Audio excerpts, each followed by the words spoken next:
दुनिया के 90 देशों तक पहुंचा भारत। जानेंगे किस तरीके से भारत ने डिफेंस मार्केट में तहलका मचा दिया है। तो वहीं दूसरी तरफ बांग्लादेश में प्रदर्शन की एक और लहर देखने को मिल रही है यूनुस के खिलाफ। अब यहाँ पर दो तरफा, जहाँ अमेरिका में घिरे तो वहीं जयशंकर ने कहा कि सब सुधर जाएगा। आखिरकार जयशंकर ने ऐसा क्यों कहा? जियोपॉलिटिक्स में बहुत कुछ चल रहा है, हमेशा की तरह जानने को मिलेगा बहुत कुछ। आइए जानते हैं इन खबरों को विस्तार से। रक्षा मंत्री राजनाथ सिंह ने बुधवार को कहा कि भारत का रक्षा उत्पादन वित्तीय वर्ष 2023-24 में 1 करोड़ 27 लाख रुपए के 1.27 लाख करोड़ रुपए के सर्वकालिक उच्च स्तर पर पहुंच गया है। अब भारत 90 से अधिक मित्र देशों को हथियारों और सैन्य उपकरणों का निर्यात कर रहा है। भारतीय सशस्त्र बल अब भारत में बने हथियारों का उपयोग कर रहे हैं और देश वैश्विक रक्षा औद्योगिक परिदृश्य में तेजी से उभर रहा है। रक्षा मंत्रालय राजनाथ सिंह ने एनडीए सरकार के मेक इन इंडिया कार्यक्रम की 10वीं वर्षगांठ पर सोशल मीडिया प्लेटफॉर्म एक्स पर साझा एक पोस्ट में ये बात लिखी। राजनाथ सिंह ने लिखा कि प्रधानमंत्री नरेंद्र मोदी के चतुर नेतृत्व के तहत सरकार ने देश को हर क्षेत्र में आत्मनिर्भर बनाने के नजरिए से मेक इन इंडिया कार्यक्रम की शुरुआत की थी। उन्होंने कहा कि तब से 10 साल बाद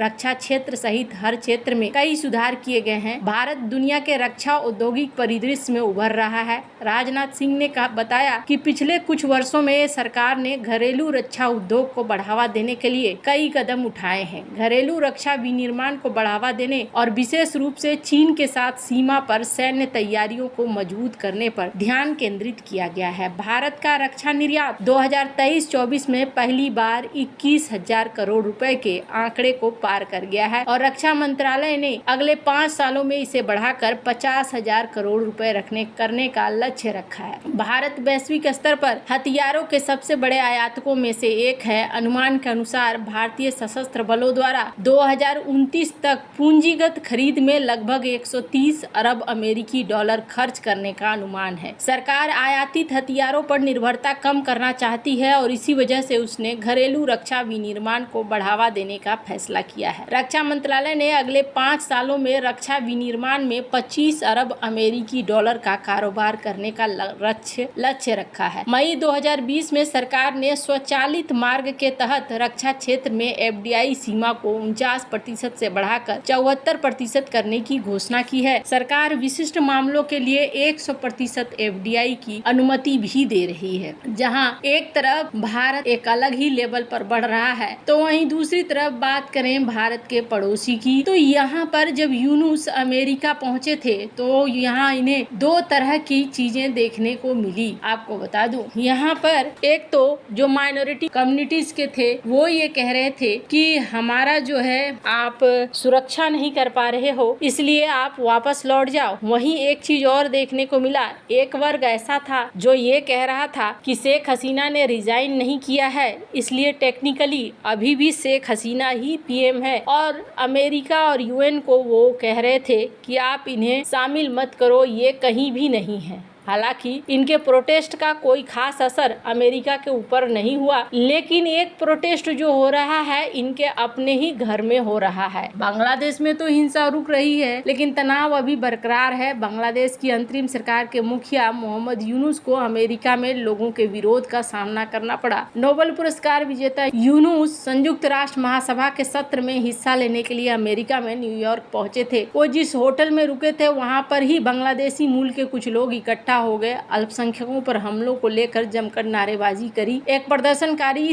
का कहना था कि डॉक्टर मोहम्मद यूनुस असंवैधानिक और अवैध तरीके से सत्ता में पहुंचे हैं। उन्होंने गंदी राजनीति से सत्ता हासिल की है। बहुत से लोग मारे गए हैं। अभी तक हमारी चुनी हुई प्रधानमंत्री शेख हसीना ने इस्तीफा नहीं दिया है। हम यूएन से विनम्रता पूर्वक आग्रह करते हैं कि उन्होंने यहाँ बांग्लादेशी लोगों का प्रतिनिधित्व नहीं किया है। एक अन्य प्रदर्शनकारी डीएम रोनाल्ड ने कहा कि हम धर्मनिरपेक्ष निरपेक्ष लोकतंत्र पे भरोसा करते हैं। बलपूर्वक सत्ता हासिल करने के बाद उन्होंने हिंदुओं, मुसलमानों, ईसाइयों को मारना शुरू कर दिया है। हमारे लोग बांग्लादेश में सुरक्षित नहीं है। एक प्रदर्शनकारी डॉक्टर रहमान का कहना है कि मैं बांग्लादेश के 117 मिलियन लोगों का प्रतिनिधित्व करने वाले अवैध और निर्वाचित व्यक्ति का विरोध करने के लिए आया हूँ। वो निर्वाचित नहीं है, उसे छात्रों द्वारा नियुक्त किया गया है, उसे अल्पसंख्यकों की या किसी की परवाह नहीं है। उसने अवैध रूप से देश पर कब्जा कर लिया है। बांग्लादेश में विरोध प्रदर्शन के बाद 5 अगस्त को पूर्व प्रधानमंत्री शेख हसीना ने पीएम पद से इस्तीफा दे दिया था और वो भारत आ गई थी। पर यहाँ पर एक और समुदाय है। स्क्रीन पर एक आर्टिकल देखिए जो इनका ममनूल हक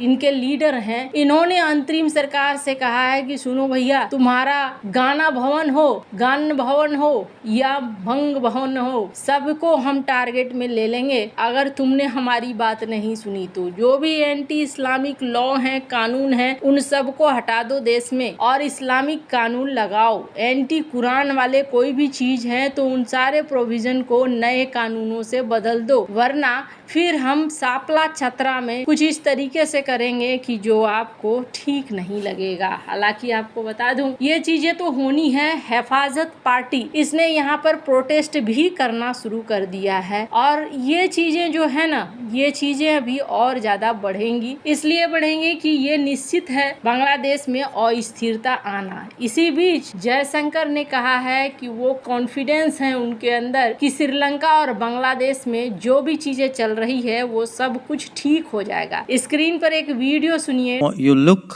at the map of Eurasia. There's a very simple, obvious strategic proposition there, which is you have, if you look at the big countries of the Eurasian landmass, it makes sense for those countries who don't have direct borders with each other to develop strategic relationships, which is how they serve each other's interests.